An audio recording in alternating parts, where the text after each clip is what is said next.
Vous avez entendu les tropes antisémites? Les juifs dirigent les banques, les juifs manipulent les lasers spatiaux, les juifs tirent les ficelles et font danser les dirigeants du monde. Mais avez-vous entendu dire que les juifs contrôlaient la traite des esclaves? Cette affirmation diffamatoire a commencé à circuler en 1991, lorsqu'une organisation extrémiste, connue sous le nom de Nation de l'Islam, a affirmé avoir rassemblé des preuves irréfutables que les juifs avaient dirigé le commerce des esclaves dans les Amériques. Les années 90 reviennent à la mode. Plus récemment, cette affirmation a refait surface lorsque la star de la NBA, Kyrie Irving, a fait la promotion du film Hebrews to Negroes, qui contient des allégations assez farfelues sur le rôle des juifs dans la traite des esclaves. Posons donc la question qui fâche. Quel rôle les juifs ont-ils joué dans la traite transatlantique des esclaves?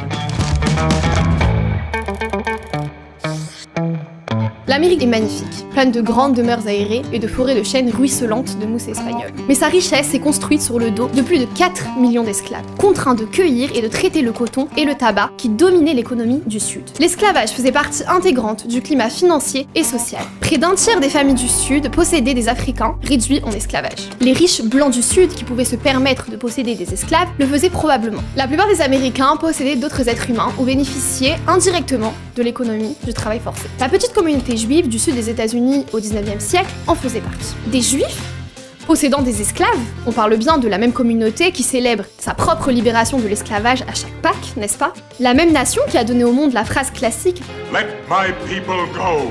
Ironie étrange et brutale.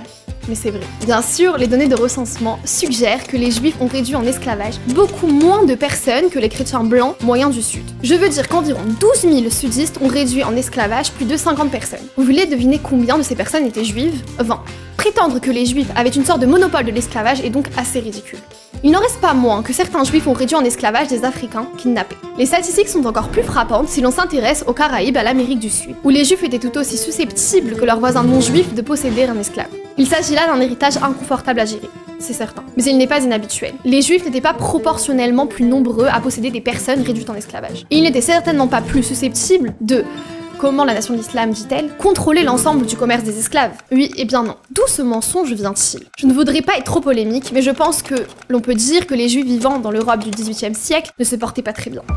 Des siècles de législation antisémite restrictive ne leur laissaient que peu d'options pour gagner leur vie. Interdits de posséder des terres et d'exercer de nombreuses professions, les juifs se tournaient vers les quelques métiers qu'ils étaient autorisés à pratiquer. Le commerce, l'approvisionnement, le négoce, la fabrication et la finance. D'où l'origine du vieux stéréotype antisémite selon lequel les juifs sont doués pour l'argent ou contrôlent l'économie. Or, le Portugal et les Pays-Bas abritaient autrefois deux des plus grandes communautés juives d'Europe. Et quel type de commerce le Portugal et les Pays-Bas pratiquaient-ils au XVIIIe siècle? Vous l'avez deviné, l'importation et l'exportation d'êtres humains. Comme les juifs portugais et néerlandais étaient des commerçants et des hommes d'affaires, certains gagnaient leur vie en faisant le commerce de personnes réduites en esclavage. Si quelques-uns étaient des marchands d'esclaves de premier plan, la plupart se retrouvaient dans des rôles mineurs d'intermédiaires, négociant d'esclaves parmi d'autres biens commerciaux. D'autres sont devenus des investisseurs minoritaires dans des entreprises esclavagistes beaucoup plus importantes. Pendant ce temps, les juifs des Caraïbes s'appuyaient sur le commerce des marchandises européennes, des produits alimentaires et des diamants, puisqu'ils disposaient déjà des réseaux pour ces types de marchandises. Un petit nombre d'entre eux possédaient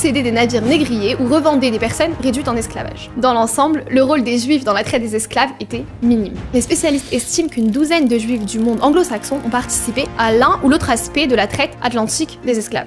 Une douzaine. Dans l'ensemble du monde anglo-saxon. À l'échelle mondiale, ce nombre est encore plus faible. Et au 19e siècle, la part déjà mineure des juifs dans le commerce triangulaire avait pratiquement disparu. Je ne suis pas là pour minimiser le rôle d'un groupe ou d'un individu dans l'horrible institution de l'esclavage. L'esclavage et la brutalité vicieuse de la traite transatlantique des esclaves étaient un mal.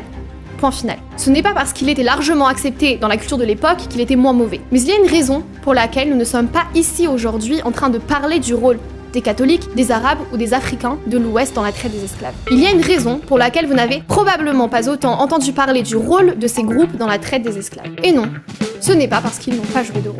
Affirmer que les juifs ont joué un rôle de premier plan dans la traite des esclaves revient à reprendre le même vieux discours que les antisémites véhiculent depuis des siècles. Les juifs font partie d'une conspiration mondiale pour diriger le monde. Les juifs exercent un pouvoir totalement disproportionné par rapport à leur population. Les juifs sont des monstres avides d'argent qui profitent de la souffrance d'autrui. Il est facile de manipuler les faits pour former un certain récit, de sélectionner des données, d'extraire des statistiques de leur contexte et d'intégrer le tout dans une histoire tordue sur le mal juif. Les demi-vérités sont puissantes précisément en raison de l'infime noyau de vérité qu'elles contiennent. Mais c'est même pas une demi-vérité, c'est un mensonge éhonté. Certains juifs ont-ils possédé des esclaves? Oui. Certains juifs ont-ils bénéficié du travail des esclaves? Oui. Certains juifs ont-ils travaillé en échangeant des êtres humains?